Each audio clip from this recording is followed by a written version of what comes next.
Guys, তোমরা সবাই দেখতে পাচ্ছ যে এখানটায় দেখো বাবা মাছ নিয়ে এসছে। তো এটা কিন্তু রান্না পুজোর মাছ নিয়ে এসছে। আর রান্না পুজোর সময় যেহেতু মাছ পাওয়া যাবে কি যাবে না, বা আর কি কত দাম হবে সেটার জন্যে দেখো এখন থেকে বাবা মাছটা নিয়ে চলে এসছে। তো এটা হচ্ছে কিন্তু কাতলা মাছ। তো এই তিনটে মাছ, বড় বড় মাছ নিয়ে এসেছিলো। আর এখানটায় দেখো চিংড়ি মাছ নিয়ে এসেছিলো। তো তো বাবার মা মিলে দেখো এখন মাছগুলোকে কাটতে যাবে।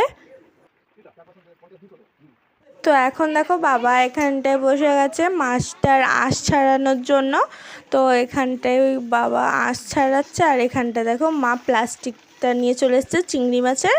তো এই চিংড়ি মাছগুলো মা কুটবে আর মাছটা বাবা কুটবে।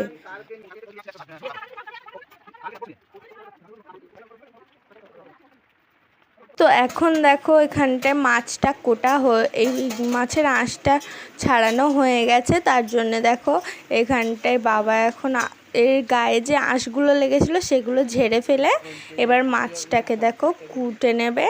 তো এরকম বড় সাইজের মাছ আমাদের বাড়িতে মাটা কাটতে পারে না। তো তার জন্য এখানটায় বাবা দেখো ভালো করে এখানটায় মাছটাকে কেটে নিচ্ছে।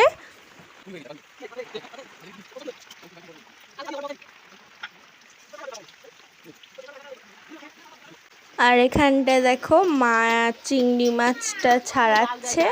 তো অনেকটাই চিংড়ি মাছ একটু একটু করে বের করে এখানটায় ছাড়িয়ে নিচ্ছে। আর এখানটায় তোমরা দেখতে পাচ্ছ যে রান্না বসিয়েছে।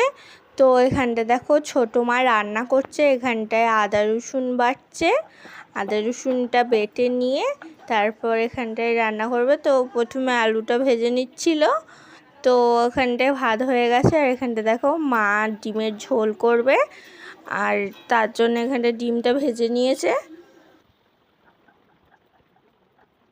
তোমরা সবাই দেখতেই পাচ্ছ যে এখানটায় মাছটা দেখো কুটে নিয়েছে ভালো করে।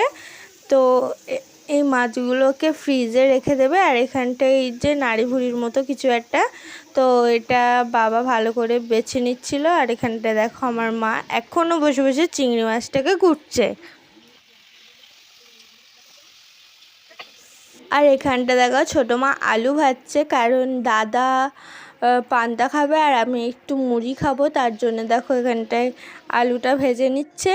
তো এখানটায় দেখো দুপুরে এখন আমরা সবাই খেতে বসে গেছি।